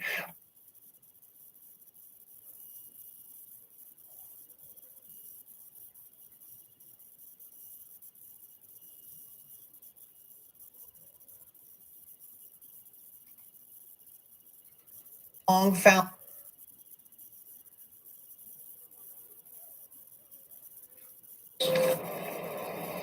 Chicago police say they don't know the motive. Yeah, they don't know the motive. Fucking drugs. Drugs, money. Played by high school seniors that could turn dangerous and lead to very real consequences. It is called Senior Assassins, and it involves students ambushing their classmates in public and spraying them with water guns. Police and school districts across our area are now issuing alerts to their communities. ABC7's Eric Hong found this trend has already led to multiple scares and a frightening close call involving an actual gun. Some of the game's players have gone to great lengths to surprise their friends, wearing masks and hiding behind cars and bushes. But what some consider harmless fun, police say could be criminal. Many of the water guns look like the real thing and elicit the same response real weapons do. At this Gurney restaurant, bullets could have been fired after police say Tuesday morning 2 teens entered with masks and hoodies, targeting friends at a table with a spray of water. A concealed carry license holder there initially thought it was an armed robbery. It's my understanding that he was in the process of pulling out the weapon and it was displayed. No one was hurt, but now various suburbs are warning about the game called Senior Assassins, popular with high school seniors. In West Suburban St. Charles, police say last week a resident called mistaking the game for gunmen lying in wait. You have 3 young men that are jumping out from a parked vehicle, hiding behind some bushes, and that kind of portrayed and looked like an assault. Earlier this month, parents at Naperville's Neuqua Valley High School were notified a student was confronted in the parking lot after 2 community members saw what looked like a gun in the hand of that student at a local business and called 911. It was all part of the game. And earlier this week, this Homewood Middle School was placed on 2 community members. Student was saw what looked like a gun in a confronted in the parking lot after 2 community members saw what looked like a gun in the hand of that student at a local business and called 911. It was all part of the game. And earlier this week, this Homewood Middle School was placed on lockdown for a mistaken report of someone with a real gun blocks away. Certainly, we had the advantage that this was daytime, so visibility was a little better. But, if you start factoring in nighttime, it certainly becomes more difficult under those conditions to distinguish between the two. So far, no reports of anyone injured or charged in these incidents, but police warn that could change. That there could be charges brought against anybody participating in this game. Police say potential charges could include disorderly conduct. In some of the incidents, parents were unaware of the game. In Homewood, Eric Hong, ABC7 Eyewitness News. Eric, thank you. Some rain moving into our area overnight. It's going to stick around. Hey, here we go. So it's going to rain over here. Look at here. See where it's green? That's not green. That's not rain. That's earth. And then all this yellow stuff. This is where the wind's blowing and the rain's falling. See how the rain's falling down and the wind's blowing around? So it's going to be windy and rainy just like usual. All right. Raised tonight over the deadly police shooting of Dexter Reed. Yesterday, the Civilian Office of Police Accountability released body camera video showing how this shooting unfolded last month. COPA says police pulled Reed over for not wearing a seatbelt and that Reed shot at officers first before officers returned fire with 96 shots in 41 seconds. Tonight, there was an 11th District Council meeting and the officers involved in the shooting are based in the 11th District. Despite the meeting being scheduled before that video was released, members of the community were able to ask questions tonight about the circumstances of the Reed shooting. Why was it that 5 ununiformed officers in an unmarked car were able to pull over Dexter Reed for a traffic stop? So I'm curious to know, how COPA has determined that there was a shot fired first from him, because from watching the footage, that's not clear. Members of the 11th District Council read a statement extending their condolences to Reed's family. They also talked about how this impacts the community as a whole. Say his name. this impacts the community as a whole. We must all realize, however, that these excessively violent events are part of a pattern that is bigger than us and our anger. The officers involved in this shooting have been placed on administrative leave as this investigation plays out. New at 10 tonight, Chicago police are looking for these 6 men in connection with a deadly shooting on Easter Sunday. Investigators say they were all seen shooting or carrying guns during an indoor gathering that led to that shooting. This all happened near Madison and Lockwood in Austin. 19-year-old Ariana Murphy was killed and 4 other women were hurt.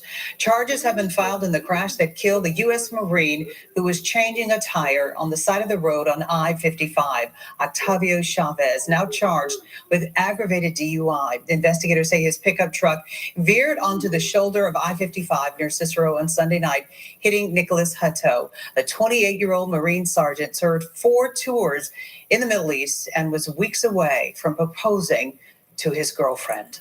Well-known victim advocate and Dalton Village trustee Andrew Holmes is facing a civil lawsuit, and this suit also accuses Dalton's mayor of retaliation. It was filed Monday by a Dalton police officer who was a go on the fucking news to fucking read that shit.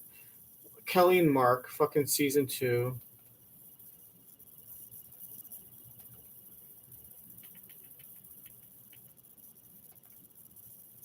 Season 2. Oh, fuck you. Fuck you. Fuck you. Season 2 episode Suck My Balls.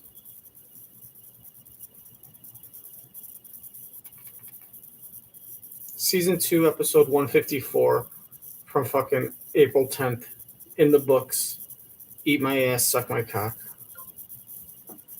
Now we're going to stay on YouTube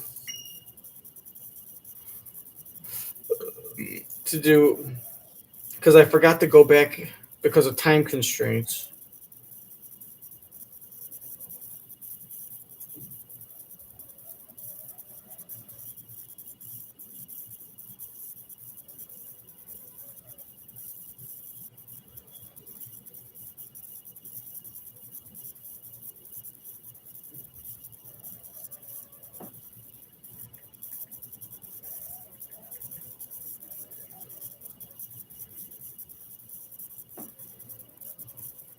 Of Mayor Tiffany Henyard's security detail, as well as a woman who used to work for the mayor.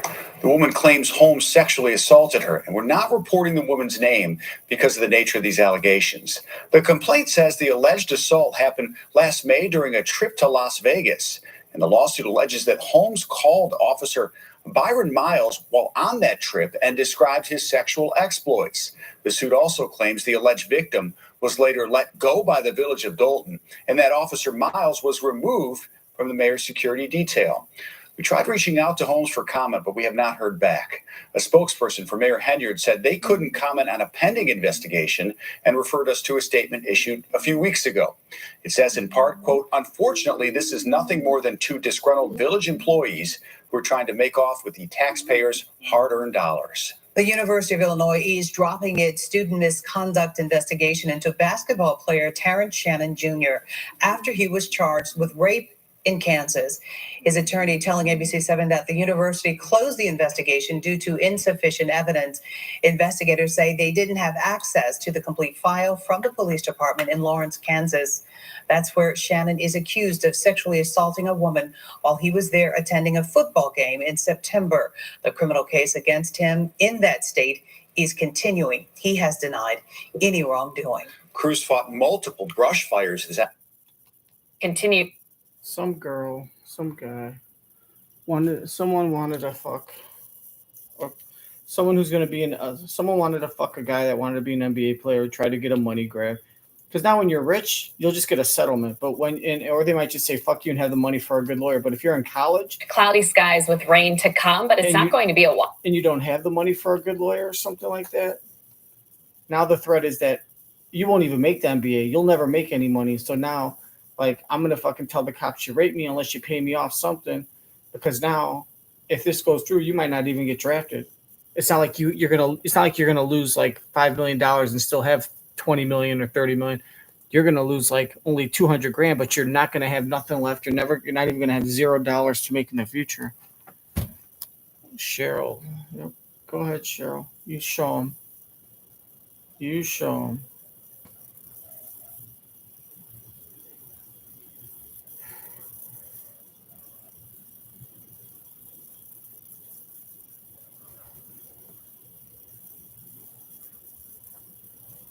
Out the door. As you can see, it's not a washout. Areas south and east, like Valparaiso down towards Rensselaer, getting in on some steadier rain. But across northern Illinois, just some isolated shower activity. As we head into the afternoon, still some scattered showers. And then it's not until late afternoon, evening, pausing this at 7, that we're going to see some rain continue to build back in on the backside of this system. So tomorrow evening, actually looking rainier than the morning hours. However, this will linger into early Friday. So Friday morning, heading out the door, some showers to contend with before we dry out. We start to clear it out Friday afternoon and into the evening. So in terms of rain out of this system, again, that focus will be along south and east of I-55, where we could see a half an inch up to an inch of rainfall.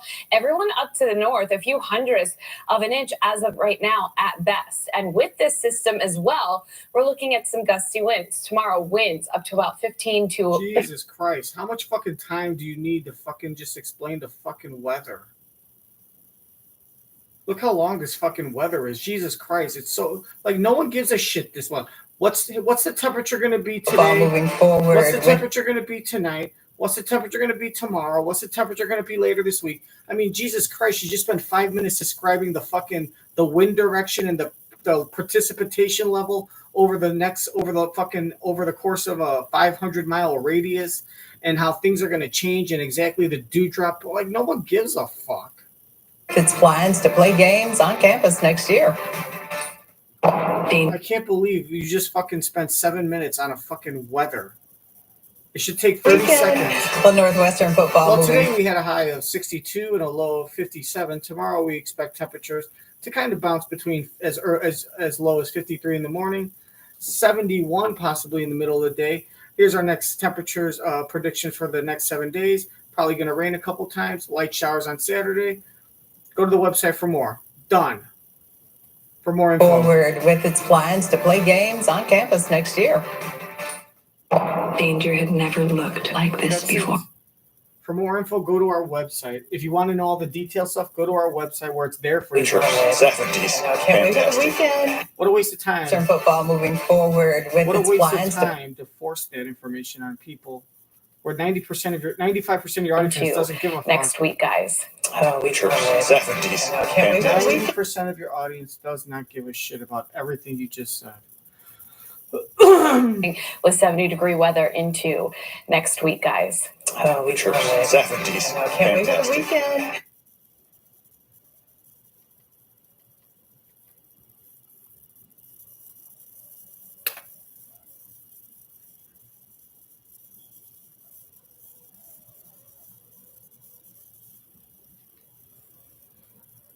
Into next week, guys. Oh, we sure 70s. Can't wait for the weekend.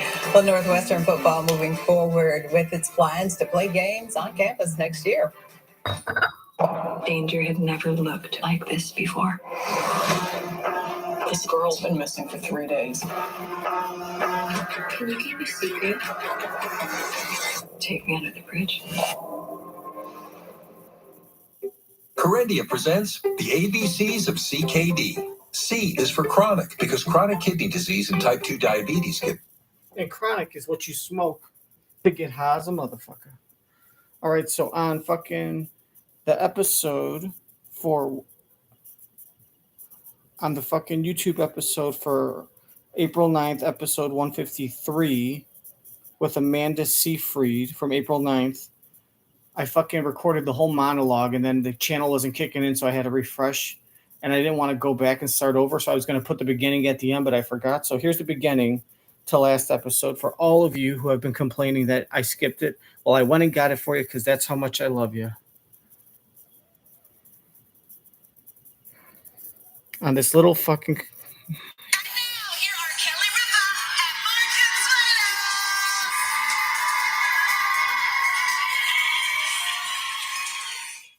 You're kidding me.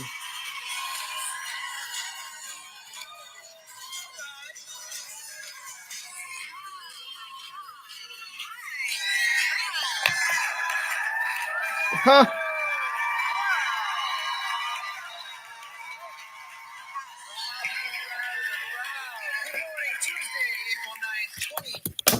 God damn it.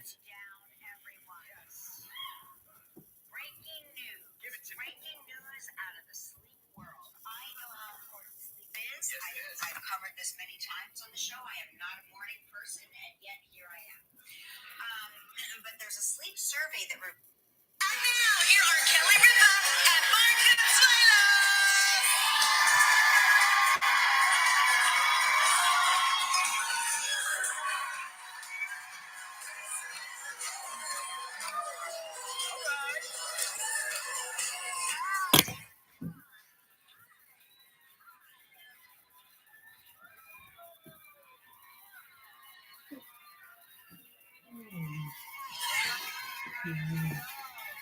Tuesday, April 9th, 2024. Calm down, everyone. Yes. Breaking news. Give it to me. Breaking news out of the sleep world. I know how important sleep is. Yes, it is. I've covered this many times on the show. I am not a morning person, and yet here I am. But there's a sleep survey that reveals the top things that people's partners do to ruin their sleep. This is really bizarre to me. Tell me. According to new data, 52% of Americans grew up sleeping with a security blanket or a stuffed animal, and 77% of those reported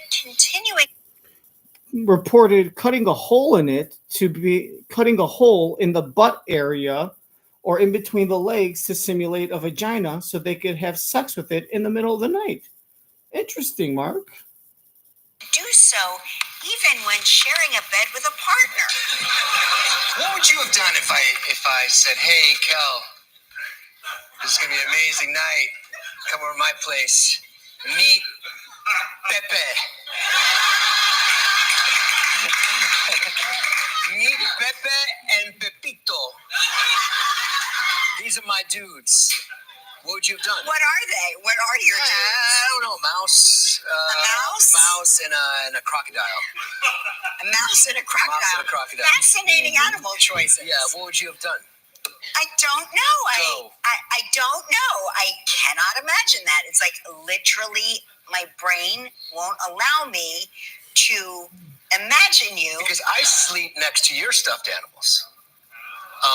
Mr. and Mrs. iPad 1 and Mr. and Mrs. iPad 2. Senior glasses, reading glasses, or in between. Oh, I'm sorry. I didn't realize that going to bed with our digital devices was a non-starter for you, because between your 15 chargers connected to their aux cords, your phones, and your devices, I need to wake up in the morning and make sure it's all charged. Okay, I'm just doing show research. Where do you think these fascinating articles come from?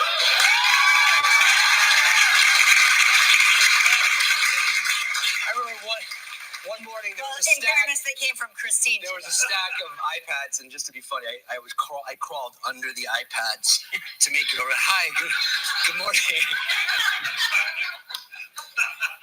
But you have more crap on your side of the bed than I ever have. Yes, I do. Okay. What are some of the other ones?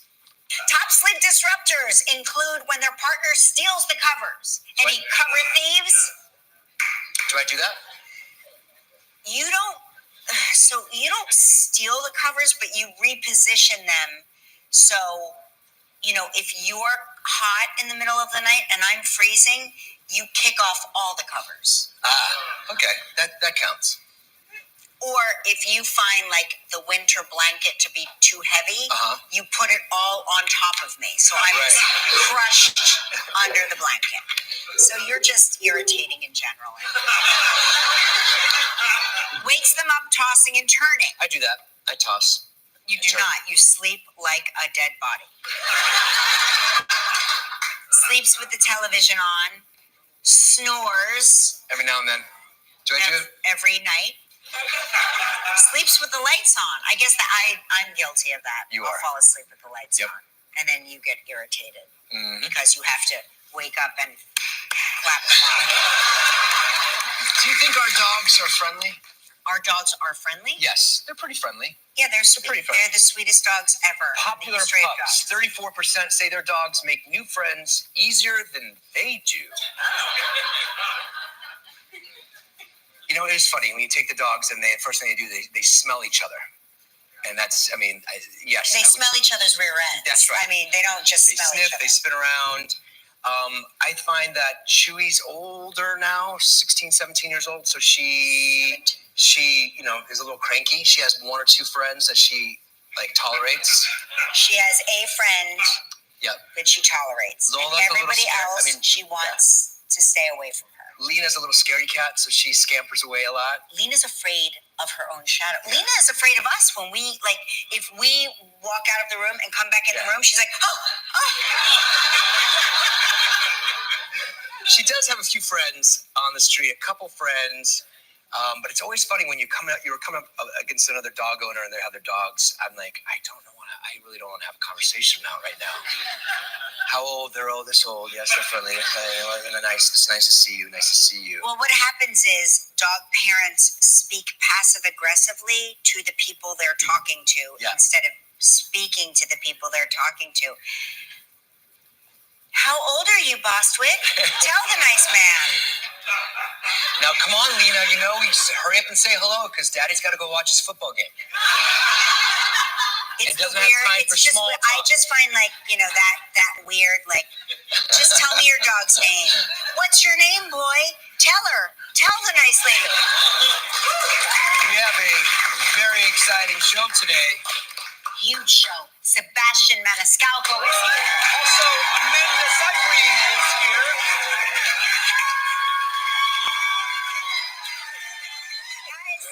Guys, you're not going to want to miss this. Mark and Gelman are going to cold plunge together.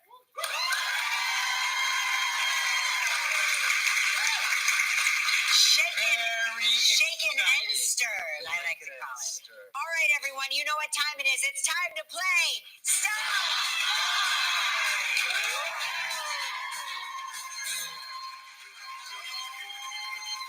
All right, let's say hello to Christine Blahowiak from Neenah, Wisconsin, who watches the show on WLUK. Is it pronounced Neenah? Yes, that's right. Excellent. All right, you know how to play this game. Yep. You've given me two statements. One's true and one's a lie. I have 60 seconds to decide which is the truth. If you stump me, you'll win this.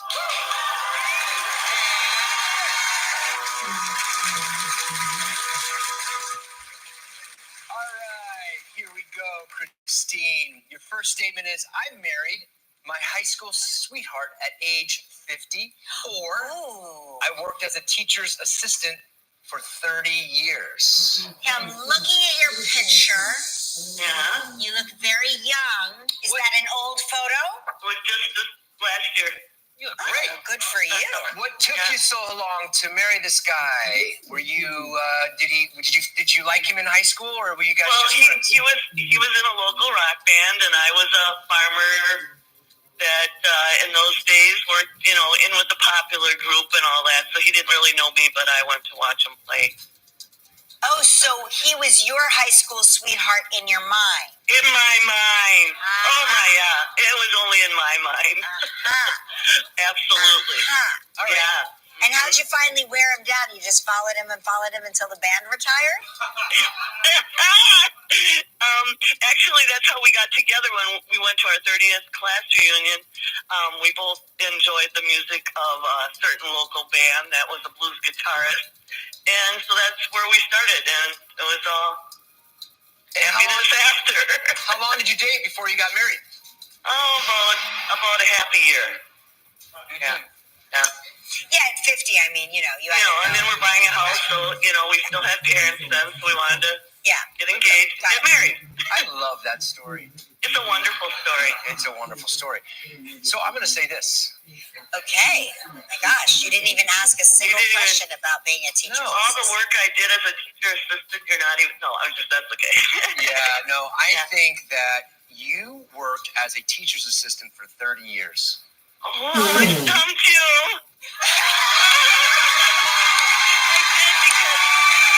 I did 12 years. I was a case manager for adults with disabilities my 30 years. Congratulations. You win a mug and a t-shirt. Let's see if we can win you a... It was all... High school sweetheart in your mind. In my mind. Oh my, yeah. It was only in my mind. Absolutely. All right. Yeah. And how'd you finally wear him down? You just followed him until the band retired? No, he had actually gotten married out of high school, and so I killed his wife.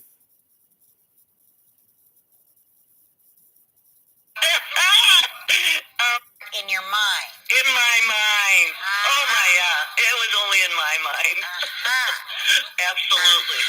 All right. Yeah. And how'd you finally wear him down? You just followed him until the band retired? No, I actually killed his wife.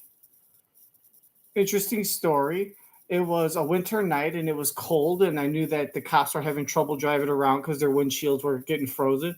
So I put on a ski mask in one of my old pregnancy suits, but I cut the belly out, so it just made me look fat. And I broke into their house and I shot his wife in the head while she was sleeping. And I spared his life because he's my lover and I love him to death. And I shot him and their two dogs, not because the dogs were like vicious German Shepherds or Rottweilers or anything. They were just like little poodles and sleeping, and they weren't causing any trouble, but I just like killing dogs. And so I killed her, disposed of the gun, melted it down, burned the clothes, and 3 days later showed up at his house pretending that I just heard the news and said, "Hey, remember me from high school? I saw your name in the paper and I wanted to offer my condolences." I brought him some world famous New York grape pie. What is this shit? And then is what he said. And I said, "It's grape pie. You should try it with a little bit of my creamy milkshake." And then I blew him and took advantage of his vulnerable state. And I pinned him down and drugged him with a syringe full of codeine-laced Dr. Pepper. And then I jumped on him and I got his seed put inside of me. And then I was pregnant and I forced him to marry me at what's it called? A gunshot wedding. Or a shotgun wedding. I'm sorry. Shotguns, gunshots. I get so confused with all the things I do for charity. I get so confused with all the things I do for love.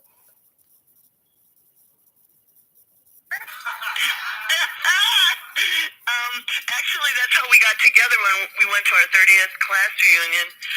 We both... Say that. Oh, thank you. I did 12 years. I was a case manager for adults with disabilities my 30 years. Congratulations. You win a mug and a t-shirt. Let's see if we can win you a Yes. trip. It's time for Warm It Up Travel Trivia.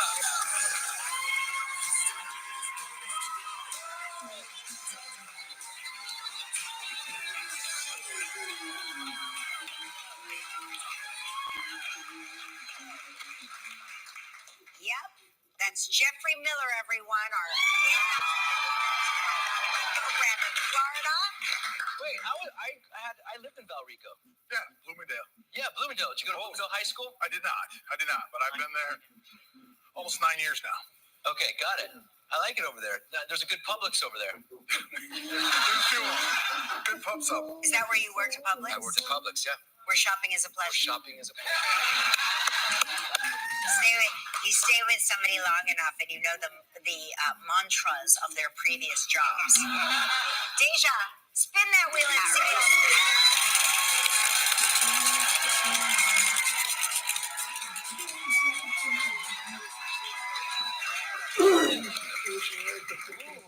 Ooh, Christine. You are playing for a trip for two to the Hyatt Regency Grand Reserve Puerto Rico. 7 days, 6 nights. It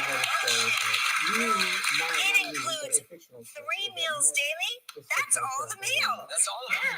It's a prize valued at $10,600. You have 20 seconds and only one guess. Good luck. All right, Christine, we had Alfonso Rivera on the show.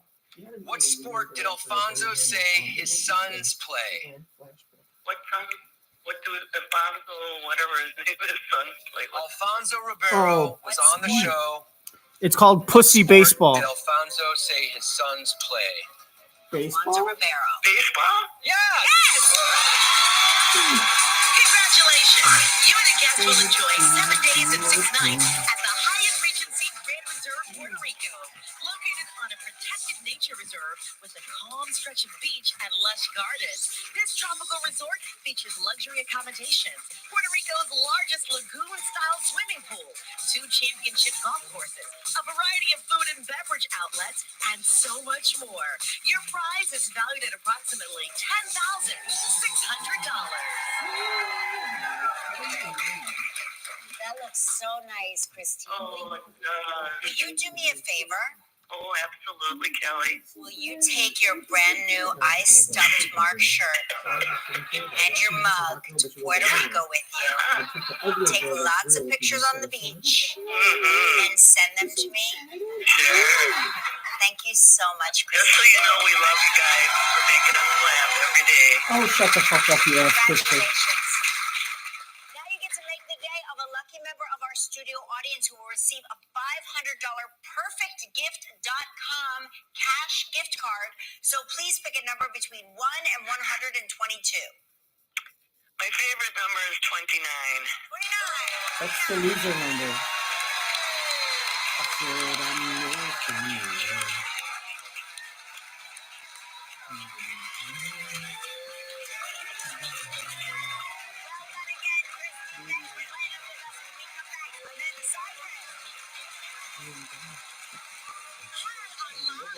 Mark and Gelman take the cold plunge. Sebastian Maniscalco.